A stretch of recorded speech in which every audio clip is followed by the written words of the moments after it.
Então vamos lá. A gente tem o nosso subject, certo? O nosso subject, ele tem alguns itens aqui que são necessários. Lógico que cada projeto, cada tipo de subject aqui vai ter uma configuração às vezes um pouco diferente aqui dentro, tá? Mas no nosso caso é essa aqui, e essa aqui é uma configuração relativamente comum também, não foge tanto a isso aqui, tá? É o seguinte, a gente precisa listar então quais são os nossos observers, certo? Ou seja, a gente precisa saber o quem aqui, ó, tá? Quem que vai ser informado quando alguma coisa acontecer, quando um evento tal for disparado, beleza? Então, para a gente criar essa lista de quem são esses observers, a gente precisa ter uma função, tá? Que cria esses observers para a gente e guarda eles dentro de um array, tá?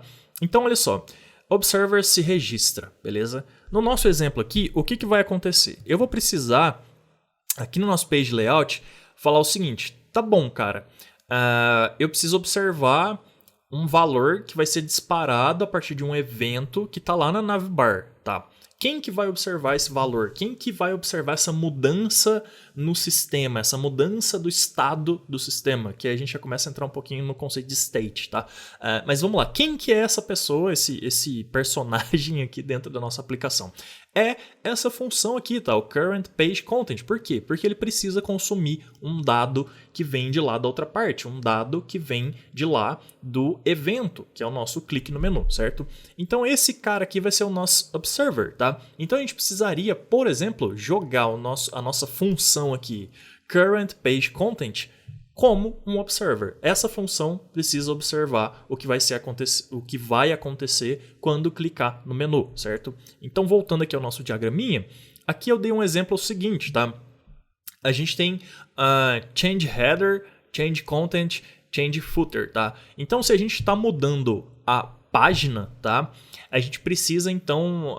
aqui eu dei um exemplo que a gente pode ter múltiplos observers, tá? Mas na verdade a gente pode ter só um, que talvez seja o nosso caso aqui no projeto. Talvez a gente tenha só um, mas é isso que eu tô querendo te dizer então. A gente precisa dessa função aqui, que ela vai fazer o quê?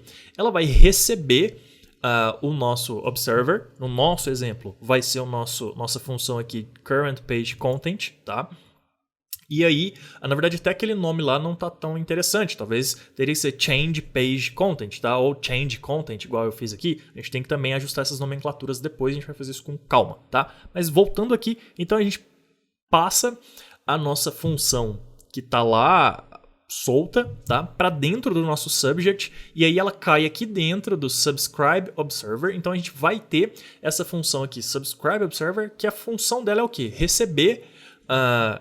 quem é o nosso observer, então ela vai receber current page content e vai jogar aqui dentro desse array. Só isso, ela recebe o observer e guarda ele dentro de um array aqui dentro do subject. Beleza. Por que a gente precisa guardar a nossa função? Porque a gente precisa acionar ela depois, tá? A gente precisa falar assim, tá bom, agora que eu sei que você está aqui guardadinha dentro do subject, aguenta aí que eu vou ali buscar a informação que você precisa, tá? Que no nosso exemplo é o ID da página, da próxima página. Então a gente guarda esse cara aqui e fala assim, beleza, fica de boa aí, fica observando que na hora que alguma coisa acontecer, eu vou pegar a informação lá, se tiver alguma informação para te passar, nem sempre tem, mas eu vou pegar a informação lá e vou te devolver aqui e vou pedir para você se executar, que é o que eu estou explicando mais ou menos aqui, ó. Então, só para passar a régua aqui, a primeira coisa que a gente faz é observer se registra, ou a gente registra o observer, enfim. Mas é isso, o observer vai vir, cair aqui dentro do subscribe observer e ser jogado dentro de um array. Então essa é a primeira parte. Segunda parte, função que roda cada um dos observers, tá? Então beleza, eu tô lá com o nosso observer guardado e ele tá observando a situação ali para ver se alguma coisa vai acontecer.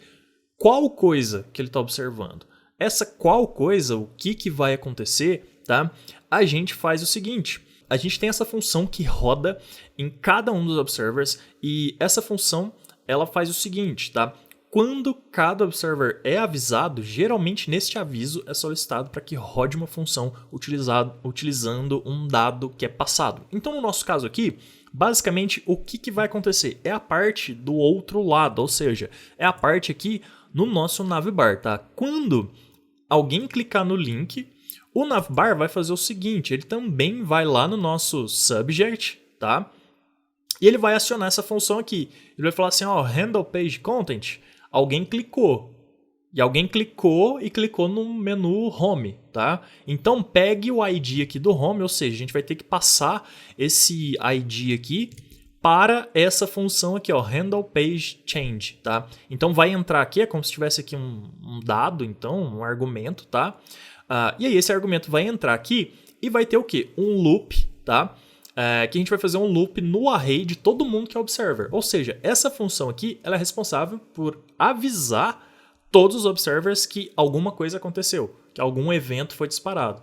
E essa função só roda quando a gente aciona ela a partir de um evento, certo? Que no nosso caso vai ser o clique no menu. E aí ela vai rodar, ela vai pegar, então vai ser um loop aqui dentro, ela vai falar assim, ó, para cada item do array, passe esse dado e rode cada um deles. E aí, basicamente, é isso. Não tem muito segredo, tá? Aconteceu, já vai ter acontecido, na verdade, tudo que a gente pediu, tudo que a gente precisa, tá? Dentro do conceito de observer. A gente, então, guarda os observers, a gente sabe, então, agora quem são eles, qual a ação que tem que ser executada, que no nosso caso, trocar o conteúdo do menu, mas poderia ser esses outros exemplos aqui que eu passei, trocar o cabeçalho, trocar o conteúdo e tal. E a gente sabe o quando, tá? Que é quando alguém clicar, o handle page change vai ser avisado e ele vai então fazer o loop para executar cada um dos observers. Acho que está tranquilo, né?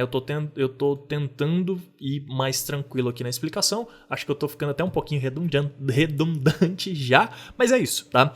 E aí, por último, a gente tem o return aqui. Esse return, basicamente, a gente precisa retornar essa função aqui e essa função aqui para que quando a gente importar o nosso subject, seja aqui no nosso layout, a gente vai vir aqui no header e importar o nosso subject, e aqui no navbar também, tá?